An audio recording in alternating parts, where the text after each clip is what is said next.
A 70-year-old man recently sat in my office, frustrated, embarrassed, and confused. "Doctor," he said, "I eat clean, I walk every day, but when it's time for intimacy, nothing works." What I discovered surprised even me. His long-time private habit, something he thought was harmless, had been quietly cutting off blood flow to his penis. Not all at once, but slowly, year after year. I'm Dr. James Ellison, urologist and men's health expert, with over 60 years of experience. Here's the truth. While masturbation is natural, after 60, certain common habits can silently damage nerves, tighten blood vessels, and destroy sexual function, without any warning signs. In this video, I'll expose 4 masturbation secrets that slowly weaken your circulation and damage your intimacy. And I'll give you safer, smarter ways to protect your health. The first secret alone is something 90% of older men do, and it's one of the biggest reasons for silent vascular decline. Let's begin. Before we continue, if you're finding this eye-opening so far, go ahead and hit that subscribe button and turn on the bell. That way, you'll never miss another health insight designed to help you stay strong, intimate, and independent after 60. And if you're with me, drop a 1 in the comments to show your support, or a 0 if you think I can do better. Your feedback matters more than you know. Now let's dive into the first secret, and this one is critical. It's a habit so common, so overlooked, that it's silently cutting off blood flow to the penis in millions of older men every single day. I call it the death grip. Secret 1, the death grip. How excessive pressure is killing your sensitivity and blood flow. This is one of the most common mistakes I see in older men, and one of the most damaging.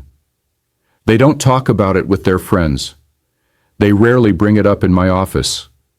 But when the doors close and they finally open up, this habit comes out every time. Using too much pressure when masturbating. What's often called the death grip might sound harmless, even a little humorous, but the reality is far from funny. This habit is silently destroying the very blood vessels that keep your manhood alive. When you grip too tightly, especially over time, you're doing more than just overstimulating your nerves. You're actually compressing and damaging the small blood vessels inside the shaft of your penis. These vessels are fragile, especially after 60. The repeated strain causes micro tears and inflammation in the vascular tissue. Over time, the walls of these vessels begin to harden, reducing their ability to expand and carry blood. What you end up with is a slow, invisible form of strangulation. The arteries that once brought strong, healthy circulation now struggled to deliver enough blood for even a partial erection. And here's what most men don't realize. This loss doesn't happen overnight. It sneaks up on you. One day you notice it takes longer to get aroused. Another day you realize the feeling isn't quite the same. Eventually the blood doesn't fill the chambers like it used to. You chalk it up to age, but that's not the full story. What's really happening is a slow breakdown of your vascular health, caused by the way you've been stimulating yourself for years. I had a patient 67 years old who came in thinking he needed testosterone therapy, but when we looked deeper, his levels were fine. What we found was that he had developed scar-like thickening in the tissues surrounding his erectile chambers. The cause? Years of overly aggressive self-pleasure. It had literally reshaped his sexual function. And the worst part, it could have been avoided with just a little awareness. This kind of pressure doesn't just harm circulation, it deadens sensitivity. Nerve endings become less responsive, which leads men to squeeze even harder to feel something, continuing the cycle of damage. It affects more than your body. It chips away at your confidence, your intimacy, and your connection with your partner. You stop initiating. You pull away emotionally. The damage isn't just physical, it's deeply personal. If this sounds familiar, it's not too late. You can retrain your body, use a lighter touch, reconnect with sensation rather than force. And most importantly, Respect what your body needs now, not what it used to tolerate decades ago. Treat your penis not like an object to conquer, but like a part of yourself that deserves care, attention, and patience. This one shift could be the difference between fading intimacy and revitalized connection. Now here's where it gets even more concerning. What if I told you that how you masturbate isn't the only danger? In fact, what you're not using during those private moments might be causing just as much harm. Most men skip it and pay a high price for that mistake. Let's talk about that next. Secret 2: masturbating without lubrication. The silent skin killer. Let me ask you something most doctors won't. When was the last time you used lubrication during self-pleasure? For many men over 60, the answer is either never or I didn't think I needed to. And that's exactly where the danger begins. I want you to imagine something. Take your hand and rub it briskly across dry skin for 30 seconds. Feels irritating, right? Now imagine doing that to the most sensitive part of your body, where the skin is thinner, more fragile, and heavily reliant on delicate blood vessels and nerves to function. That's what happens every time you masturbate without lubrication. And while it may seem harmless in the moment, this dry friction is one of the most overlooked threats to male intimacy in old age. When you stimulate without lubrication, you're creating micro-tears in the penile skin. These tiny injuries may not bleed or sting, but they lead to long-term inflammation, scar tissue buildup, and the gradual tightening of capillary pathways that deliver oxygen-rich blood to the penis. Over time, these small traumas compound into something much bigger. Restricted blood flow, reduced sensitivity, and a loss of fullness during erections. I've seen this firsthand with countless patients. One man, 72 years old, came in devastated by his declining intimacy. He said, "It's like my body just doesn't want to respond anymore." He wasn't diabetic. He didn't smoke, but when we examined the tissue, there was visible thinning of the skin and reduced elasticity, signs of prolonged micro-damage. He'd been masturbating dry for over 40 years, never realizing he was slowly suffocating the very vessels that allowed him to feel pleasure in the first place. What scared him the most, and what I often have to explain gently, is that when scar tissue replaces soft tissue, the blood vessels can no longer expand the way they used to. That means less blood gets in, less stays in, and the sensation you once took for granted begins to vanish. Your body starts treating the area like a zone of trauma. The damage becomes structural, and structural problems are far harder to reverse. But it doesn't have to be that way. Something as simple as using a high-quality water-based or silicone-based lubricant can dramatically reduce friction, protect the skin barrier, and preserve the integrity of your circulatory system. Think of it as preventative medicine. Just like wearing sunscreen protects your skin, lube protects your manhood. It's not just about comfort, it's about function, vitality, and preserving what matters most as you age. And if you've never used it before, that's okay.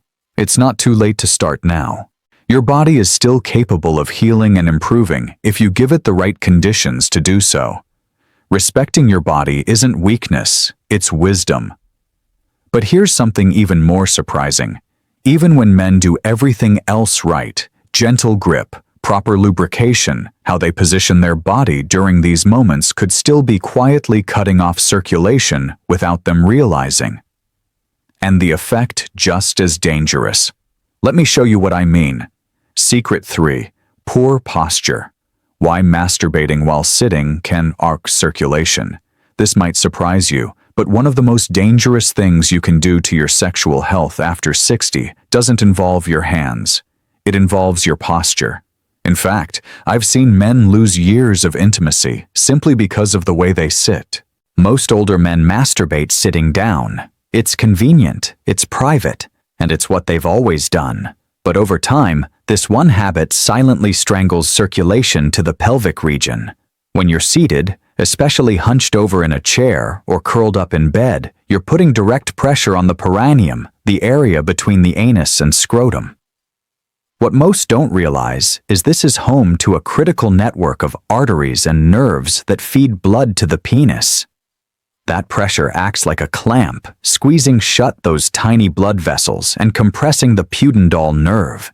It's like trying to water your garden with a kink-eked hose. No matter how high the pressure, the flow gets blocked.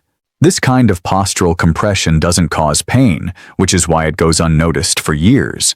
But silently, bit by bit, the tissue starves for oxygen. Circulation slows and sensation fades. I remember a man named Robert, 74, who came to me frustrated that even with medication, his erections felt numb and weak. We looked at everything: blood work, hormone levels, even cardiovascular function. But then he casually mentioned how he always sat on the edge of his bed to pleasure himself, hunched over for 20 to 30 minutes at a time. That was the missing piece. We did an ultrasound and found signs of vascular congestion and reduced penile blood inflow. His posture was the culprit, not his hormones, not his heart, but the way he sat. This type of damage accumulates slowly. What starts as mild numbness turns into incomplete erections. What starts as tingling becomes delayed arousal. Eventually, many men lose the ability to maintain intimacy at all. Not because they're too old, but because their pelvic blood flow has been silently cut off for too long. Here's the truth most won't tell you. Sexual vitality depends on pelvic health. If you crush that foundation, everything above it falls apart. The pelvic region needs space. It needs movement. It needs relief from pressure. The fix is simple but powerful. Recline with support. Open the hips. Avoid long periods of compression. Just like you wouldn't cut off blood to your legs for 30 minutes, don't do it to your most vital organ. You deserve better than to lose sensation and connection simply because of how you sit.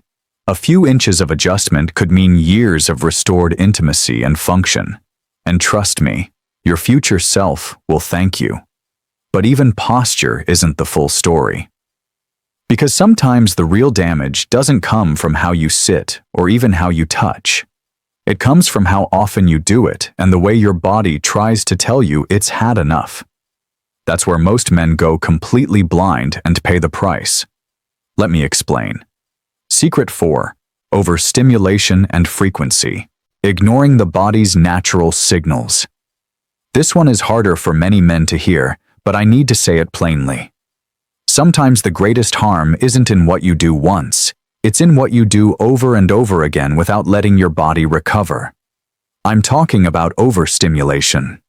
Masturbating too frequently, especially without respecting your body's need for rest, quietly chips away at your vascular and sexual health.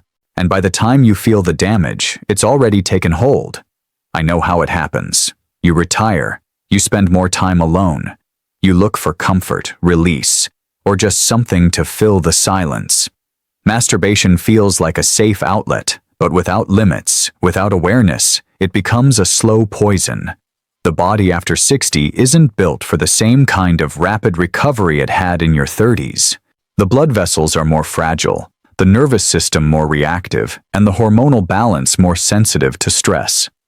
Every time you climax, your body enters a temporary recovery phase, what we call the refractory period. For younger men, this may last minutes, but for older men, it can last hours, even days. And if you push through that window too often, if you ignore your body's natural breaks, you create a constant cycle of overstimulation and inflammation. Blood vessels stay constricted. The penis doesn't receive the oxygen it needs to fully recover.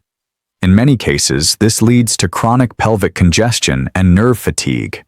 I've seen men in their 60s and 70s who have slowly lost all sensitivity, not because of disease, but because they pushed themselves too far, too often, for too long.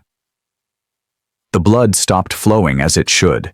The nerves dulled, erections weakened, and intimacy became a memory instead of a living experience. What makes this so dangerous is that the damage feels invisible at first. It hides behind the belief that more is better. But what your body needs now is not more stimulation. It's more respect. Every erection requires blood, oxygen, and neurological coordination. If you keep depleting these systems without time to recharge, the damage becomes cumulative and in some cases permanent. This isn't about shame, it's about wisdom. Knowing when to stop is just as powerful as knowing how to begin. I often recommend older men reduce their frequency to 2 to 4 times per week, depending on their energy, circulation, and recovery. Give your system a chance to heal. Let your desire return naturally instead of forcing it. The rewards are greater sensitivity, stronger erections, and a renewed connection with your partner, not just physically, but emotionally. Because at the heart of this, intimacy isn't just about stimulation. It's about presence, awareness, feeling more, not just doing more. If you give your body space to breathe, it will surprise you with what it can still do, no matter your age. Now, you might be wondering if these habits have already caused harm. Is it too late to turn things around? The answer is no. In fact, there are proven practical strategies that can help restore blood flow, improve sensitivity, and bring life back to areas that feel numb. Let me walk you through what actually works. The path to recovery, how to restore circulation, sensation, and intimacy after 60. I've shared a lot with you today, and if any of it made you pause even for a moment, then let me assure you, you're not alone, and it's not too late. No matter how long you've lived with these habits, your body still wants to heal. Your blood still wants to flow. Your heart still wants connection. The path to recovery isn't complicated, but it does require intention and a bit of courage to change. Start by shifting how you view self-pleasure. This isn't just a private act, it's part of your health routine. Now, use a gentle touch, not out of weakness, but because your circulation depends on it. Lubricate generously as a daily act of care for the skin and blood vessels that support your intimacy. It may feel awkward at first, but I promise you that one step alone protects more than just your comfort. It preserves function. Then change how you position yourself. Sit less, recline more, open your hips, create space in your lower body so that the arteries and nerves serving your pelvis can breathe again. Even a small pillow beneath your tailbone can make a major difference. These may sound like small adjustments, but when you add them up, they become the foundation for stronger, longer-lasting erections. Pay close attention to how often you stimulate.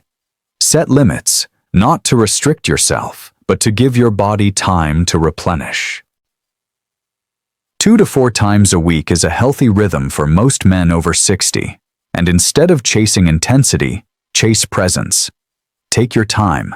Slow down. Breathe. Focus on sensation instead of release. You'll be amazed at how much more fulfilling it becomes when you give your body room to feel again. Beyond technique, nourish your circulation daily. Walk more.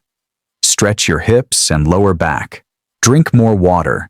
Eat foods that support blood vessel health like beets, berries, spinach, and fatty fish. And don't be afraid to speak to a doctor if you're concerned about blood flow, numbness, or changes in function. Getting support isn't a weakness. It's a sign that you still care about living fully. And above all, forgive yourself. Many of the habits we've talked about today weren't taught to you. You did what you thought was normal, what felt right at the time. But now you know better. Now you get to choose differently. And that choice can restore more than just physical health. It can bring back confidence, connection, and even joy. You're not too old. You're not broken. You're not done. This is your chance to reclaim what matters. And every step you take, every change you make can help bring more life, more sensation, and more closeness into the years ahead. If you're still watching and ready to start this journey, let me know by typing "I'm ready" in the comments. And remember, sometimes the smallest changes lead to the greatest breakthroughs. This isn't the end. It's the beginning of something much better. If you're ready to take back control, hit subscribe and type "I'm ready" in the comments. Your comeback starts now.